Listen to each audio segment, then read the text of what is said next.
This is a short introduction to my place in the Midlands. This is the entrance to the site. What you see in front of you are Rosa heminifolia. It's Scots rose, which is very good for bees. This is the entrance, sort of a bell entrance.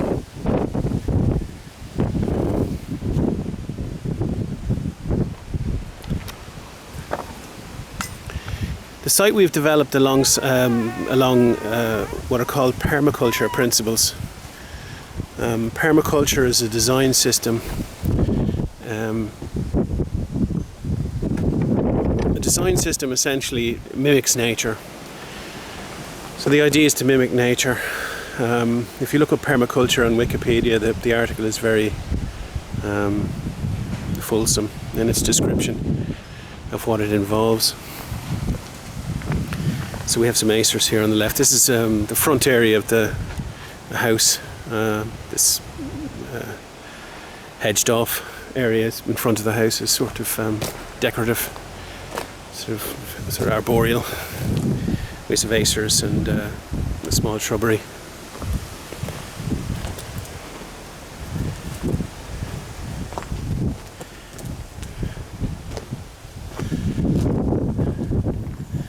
As you can probably hear, it's a little windy, and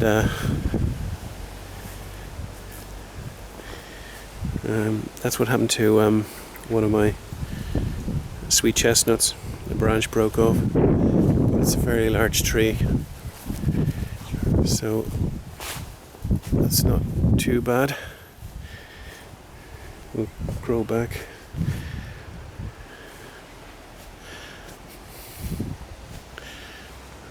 We have our wood store. When we first came to this place, it was a field. It was just pasture. That's a specially designed food store. At the moment it's got turf in it because we don't have anywhere for turf, but it will be. It was designed to keep food, so it's very cool.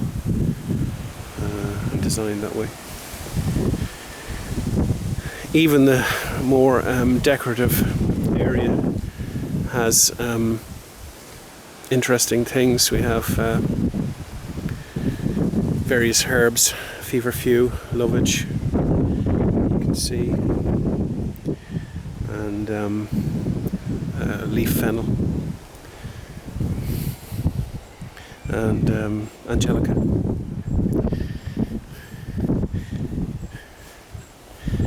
Here we have our polytunnel. Tomatoes have just gone in. Garlic is almost ready. Squash in.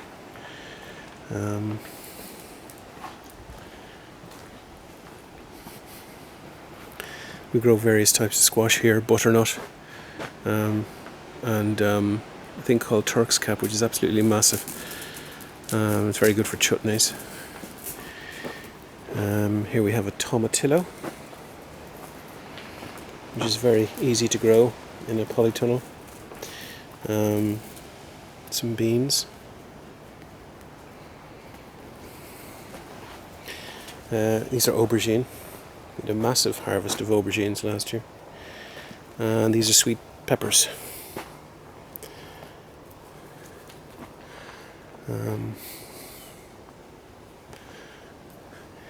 In between the tomato plants we grow marigolds and basil. Marigolds, sort of companion planting thing.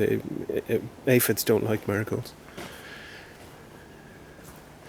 Keeps the tomatoes free of them.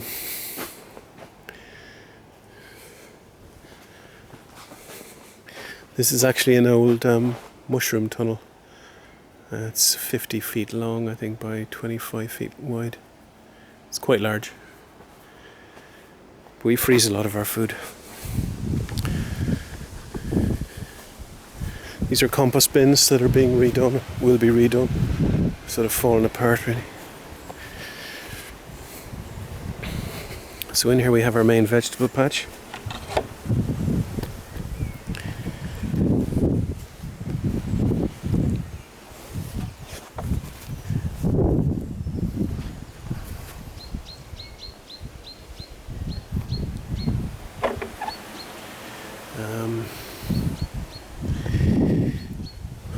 We have in this garden 4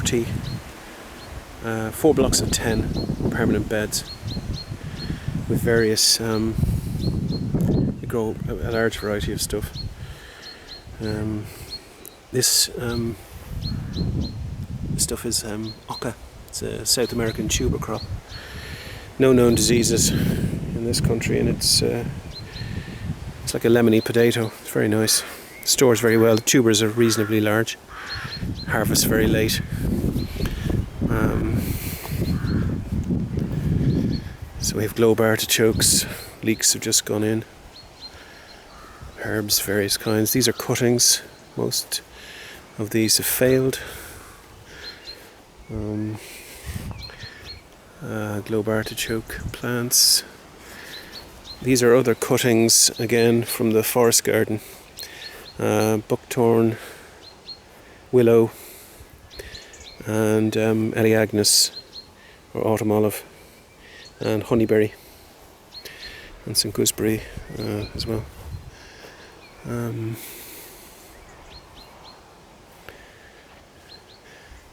These are peas. This is licorice. Licorice will grow in this country. It was actually introduced into the British Isles by the Dominicans in Pontefract, where the Pontefract cakes come from. It was actually grown commercially in Yorkshire for a while, but it's most of the licorice now comes from Pakistan and places out foreign like that. Here we have various brassica, raspberries. We use a lot of ground cover material in this plot because to cover beds that we're not using, to keep off weeds, keep it manageable because there's only 2 of us.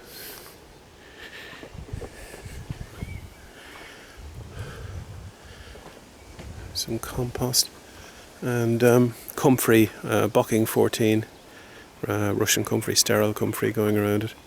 We use a lot of comfrey here as feed. So we have onions, potatoes. These are strawberries. Won't be long now.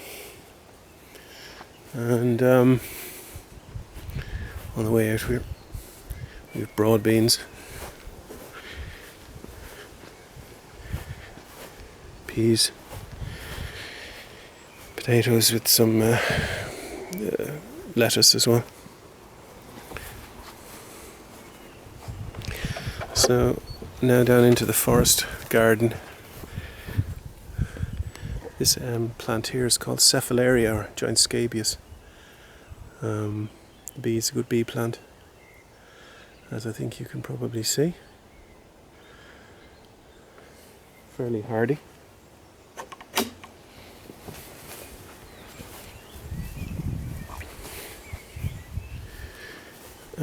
Forest garden area is it's again an extension of the permaculture principle of working with nature. The more perennials you have in a system, the less work it involves. The whole idea of a forest garden is that it feeds itself. So we have plants in here which feed the trees. Comfrey over there, which is quite important, and then the tall tree that I'm pointing at is an Italian alder, and it's a very fast growing nitrogen fixer, and the nitrogen goes into the ground both from the leaf litter and also the roots that die back, the soft roots that die back during the winter. Many of the trees here are quite rare. This one that I'm pointing at now is a Russian bred cross of the American persimmon and the Oriental persimmon, the Diosporus khaki. The Oriental persimmon is a marginal fruit or wooden fruit in Ireland, but this is a hardier tree because it has the same size fruit, but with it's hardier because it's crossed with the American. But I did plant it quite close to an ash tree, so we'll have to see how it does. I grow bamboo here for shoots. That's the Italian alder.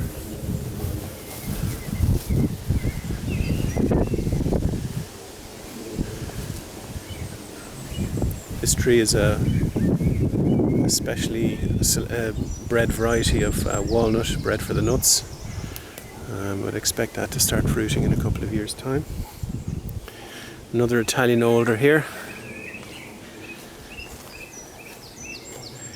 This is a lime tree which is going to be coppiced because you eat the young. You can use the young leaves in salads.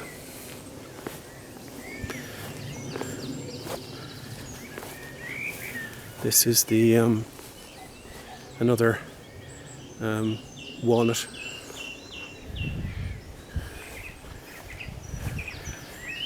And this area is a coppice area. It's also so we have hybrid willows here, and various other trees, some of which are natives, like the spindleberry. Got quite a few spindleberries here. Beech, rowan, ash.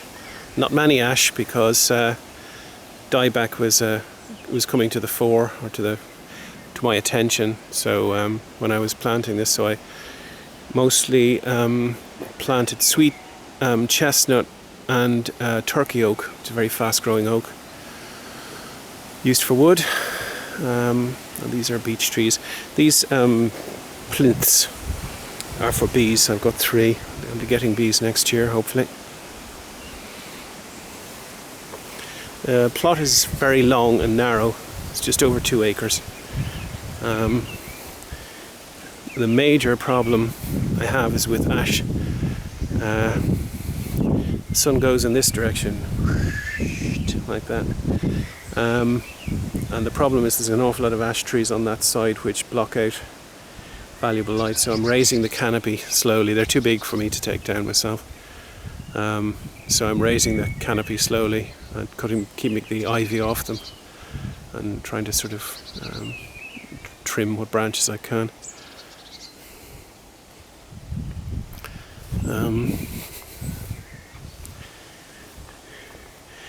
So this large tree here is a Spanish chestnut named variety, which has flowers on this year, as does its companion. So I will have nuts this year from the chestnuts.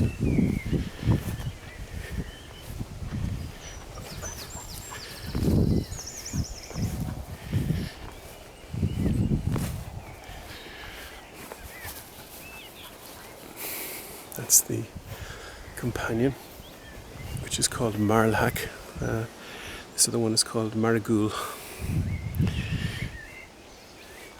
This is Philadelphus. These will be arches,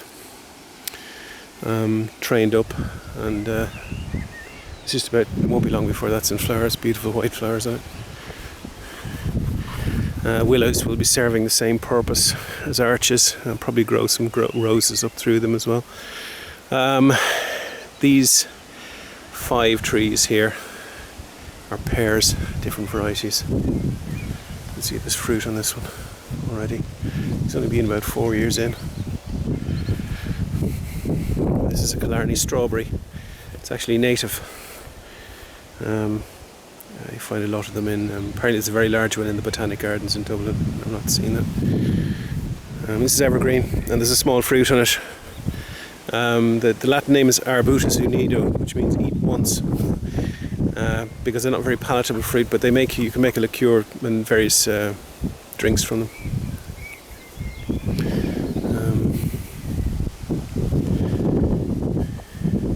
This is a named variety of mulberry.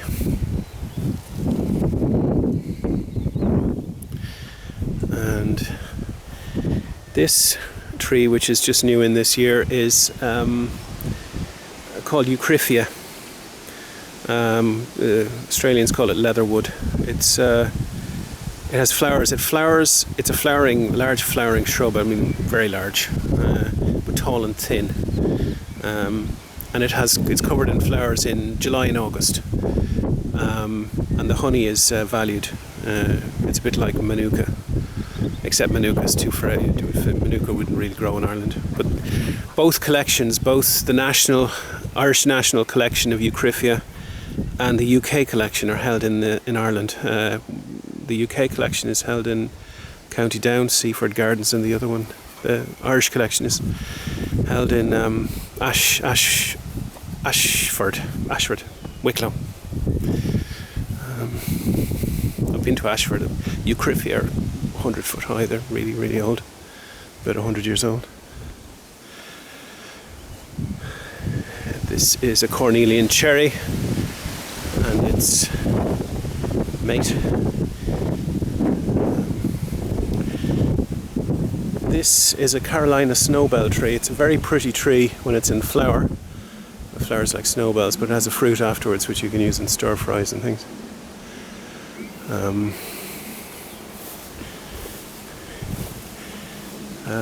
This tree looks like an olive tree is an autumn olive, Elaeagnus. It's a nitrogen fixer, a small red fruit which makes a nice jam.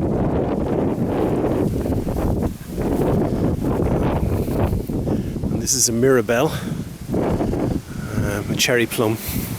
I have two of them. They don't fruit very much, certainly not going to fruit very heavy harvest without bees, but they're very easy to grow, and they grow from cuttings. And I have 3 of them in the forest garden, unfortunately 4. The two old ones, which I've had lots of fruit off. I've actually had more fruit off these plums than the ordinary plums in the orchard. This is a Rhamnus sea buckthorn. That's the female form. And this is the male form. This bush I'm pointing at is Sichuan pepper. That's a really easy spice tree to grow. I've already had peppers off it. You can see their fruit on it. Actually, I'm not sure if it's flowered yet. No, it's not flowered yet, but it's coming into flowers shortly.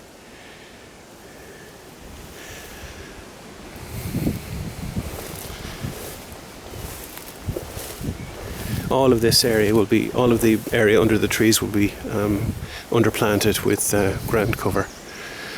But that involves mulching out grass, large areas of grass. This small tree is a Siberian pea tree. It will take some years to get up to, it's a small tree, to a reasonable height, but be very hard to kill because it's good down to 40 degrees below zero. So it's not going to die on me, hopefully. This is a Japanese bitter orange, or trifoliate orange. The fruit is it's very slow growing, and the fruit are sort of golf ball size, mostly rind, but you can make marmalade with it. This is an American elder, just about to come into flower. This keeps flowering. If you only have one, it keeps flowering from July until October. Because if it doesn't have a pollination partner, it just keeps flowering. And the flowers are very nice if you like elder flower drinks. Here we have Japanese wineberry. Very easy to grow. 2 struggling almond trees. This is an aronia berry, or chokeberry. And here we have honeyberry, which is a relative of, there's some fruit coming on it, a relative of honeysuckle. Lonicera. See, there's some fruit there, which turn purple, sort of bluey purple, like that.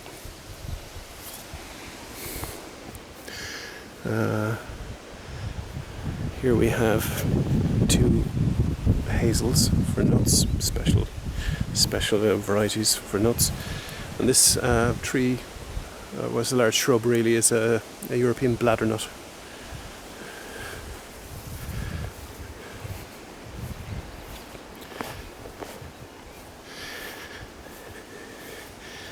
A lot of the area will eventually look like this. This is horse mint. It's a ground cover. Bees love the flowers.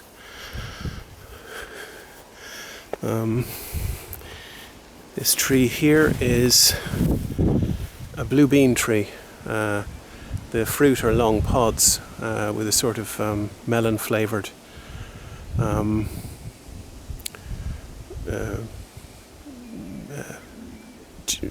you eat they're full of seeds, but you eat the pulp.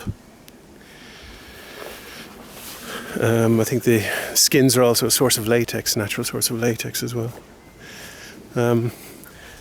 Several of the trees here are, including the one that's coming into flower here in the middle of all the mint, are Crataegus, or species of hawthorn with very large fruits, which you can make fruit leathers with. Here we have white currants, gooseberries. These are all hawthorns, North American mostly, but some of them are Chinese. And this tree here with a lot of cherries is a sweet cherry. And then we have a morello, cooking cherry. And this is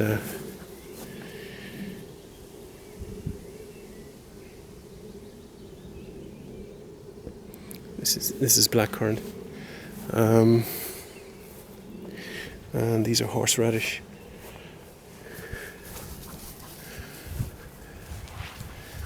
Some Vigela going over. All around the vegetable garden we have various shrubs and plants, flowering plants, in order to invite the insects in. Ceanothus is here. This was one that's just been cut, was broom. That's a nitrogen fixer as well. This is a pond, will be a pond